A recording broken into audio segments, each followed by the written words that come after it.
Today, we're going to talk about the Canadian government and Trudeau locking down on journalists and independent media. Well, the World Economic Forum is pushing for more censorship worldwide, and they are getting it. They're getting it at the hands of the Trudeau government. Justin Trudeau, of course, a protege of Klaus Schwab and the World Economic Forum, lied right to our faces once again. I know it's hard to imagine that Justin Trudeau would lie to us. They told all of us that their new censorship plan in Canada would only target large social media companies. Well, now we know that that's not true, that the Trudeau government is now demanding that independent news media and podcasters register to be regulated with the state. As journalist Michael Schellenberger reports, the Trudeau simultaneously demands crackdown on independent news and podcasting. And of course, this is all part of this World Economic Forum plan. But it gets worse, as David KRAYDEN, independent journalist and writer at the Post Millennial, joins us from Canada to talk about. David, so it's not just the online safety piece of this. It's not just the registration of the podcasters and the media, but there's a whole other, even more nefarious piece of this. Can you break it all down for us? Yeah, it's quite fascinating because I went through everything the CRTC is pushing out yesterday because I wanted to be accurate and complete and to actually know what they are saying. There's a lot of things being said out on social media. A lot of journalists are very upset.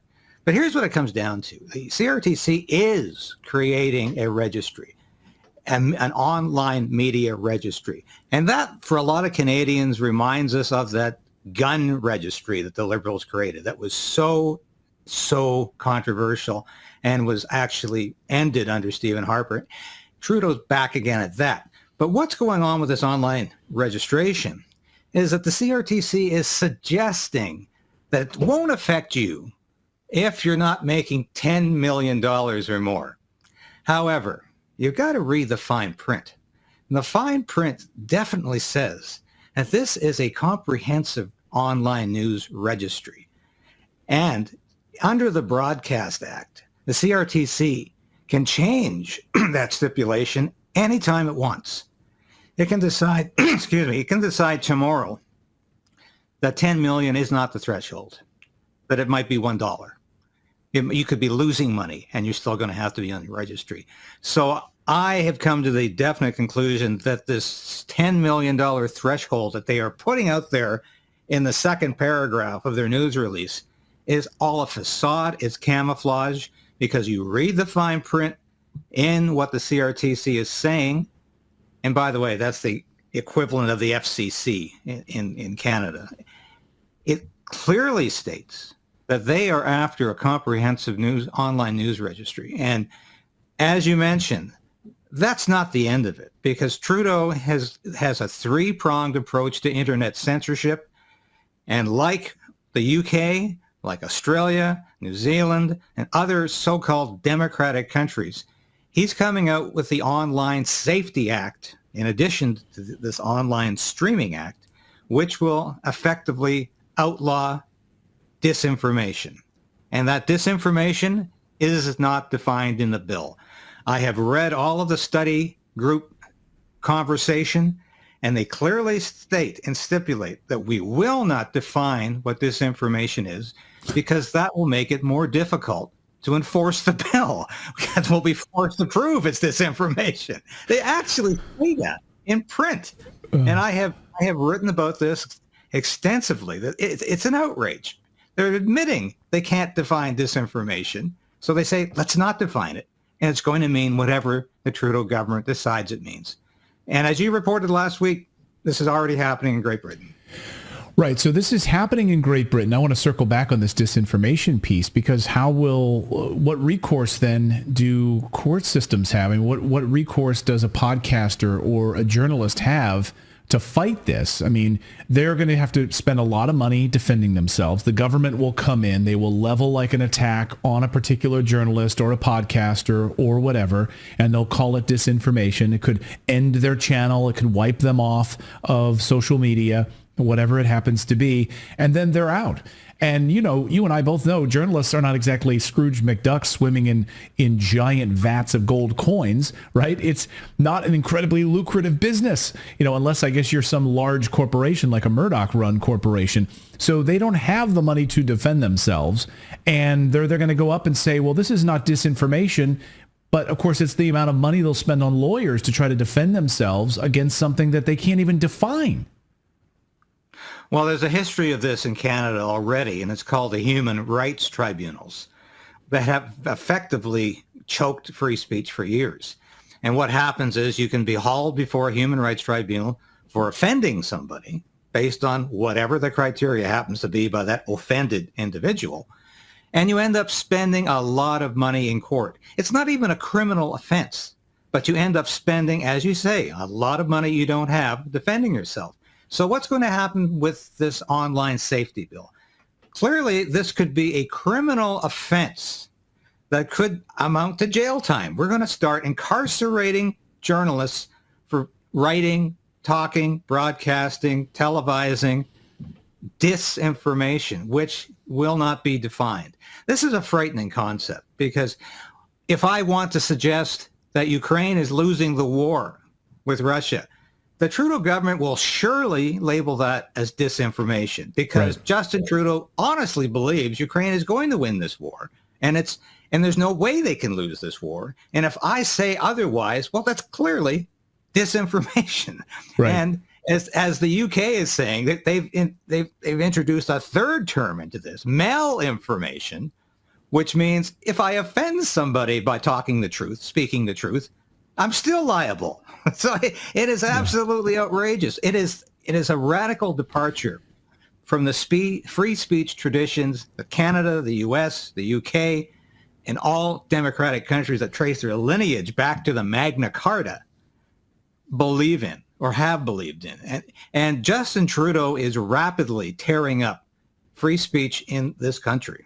Well, he is maybe arguably the biggest purveyor of disinformation in Canada. We saw during the trucker convoy labeling just white supremacists, extremists. The list was endless. Anti-Semites. The list was endless of what disinformation was put out there. So I guess if you're a journalist and you reported on the fake information and you uncovered that they're not white supremacists, that's not exactly who was in the trucker convoy, you're basically an enemy of the state, which is exactly what happened in the UK. You mentioned Britain, and last week we reported here on Redacted about a UK journalist who was live streaming at the time and was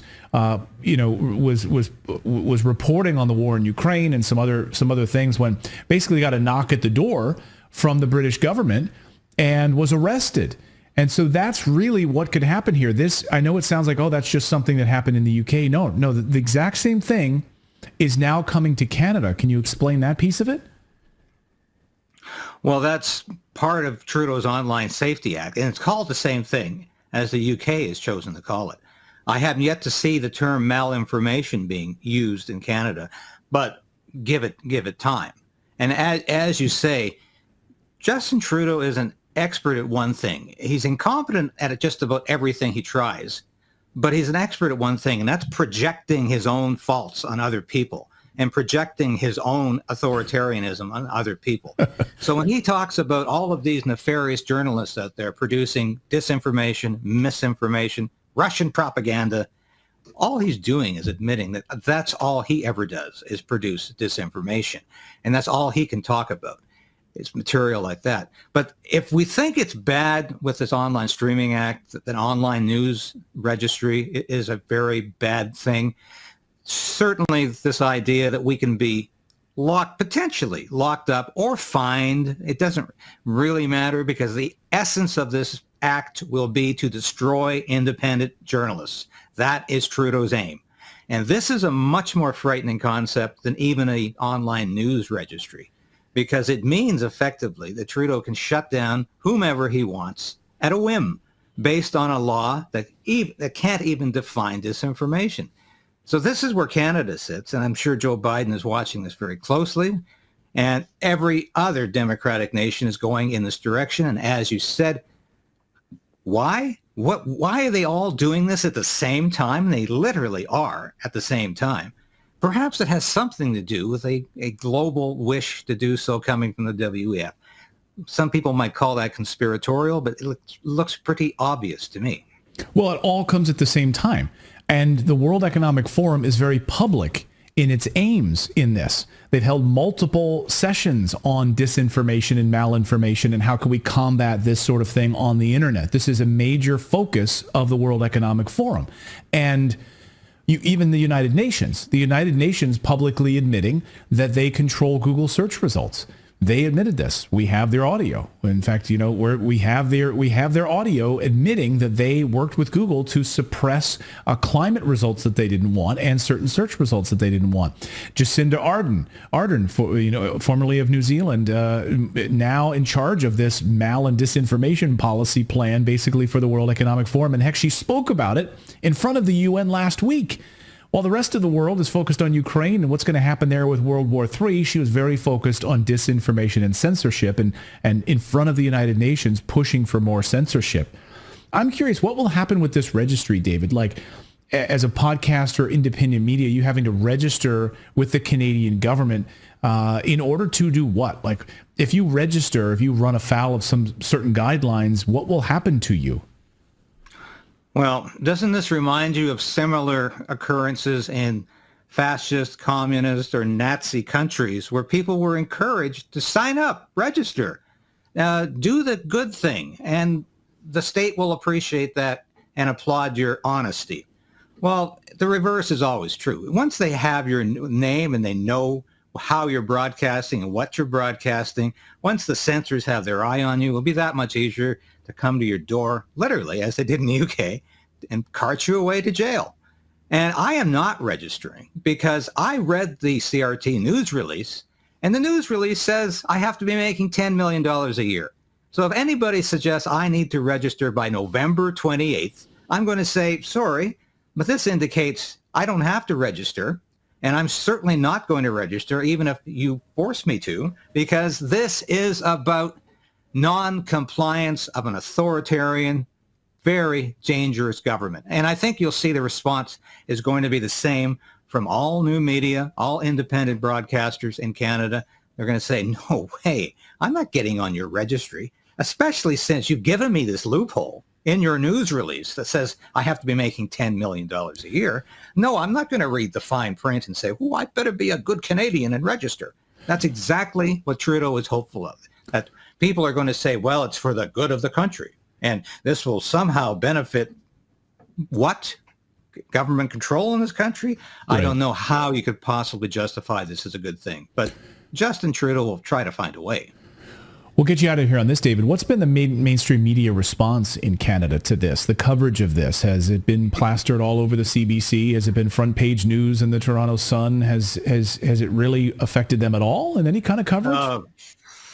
Two different worlds. As I say, there's the coverage that I'm describing to you from the new media, from independent media. There's the coverage from the mainstream media, which is, don't worry, don't get upset. And very few people are making $10 million. It will never affect you. This is not really a registry. Let's not call it a registry. That smacks of the gun registry. So there's definitely a propaganda element to all of the mainstream reporting, which I went through yesterday. And it's like they're reading the same talking points, just as they do about Ukraine. They're all reading from the same talking points from the government. And this, don't worry, folks. This is not going to mean more infringement on your free speech. This is good for you. This is good for you. Take your sugar. Take your sugar. Take your medicine. It's good for you. Just shut up and comply. Well, we do not comply on this show, and that's why we have David Krayden here from Canada to break it all down for us. And thank you for staying strong up there in Canada, keeping an eye on this Trudeau criminal regime up there. David, great to see you as always. Thanks so much. Thank you so much, Clayton. And thanks so much, David. Hi, this is David Krayden from Krayden's Right and Stand on Guard. Join the resistance. Resolve to resist. Become a member of this station. I've been practicing journalism in one form or another for over 30 years. I've worked in print, radio, and television for a lot of prestigious publications and media outlets. I was an Armed Forces Public Affairs officer. I worked on Parliament Hill. I know how Ottawa works, and I know how corrupt federal government can be. But you can play a part in opposing Justin Trudeau's government and Justin Trudeau's plans for Canada. You can become a part of the Craydens Right Resistance. Now, I urge you today, please support this station in any way you can. Ring that bell, subscribe, because that ensures you're at least going to continue to be able to watch these episodes. You'll beat the algorithm. But more importantly, I need your financial support.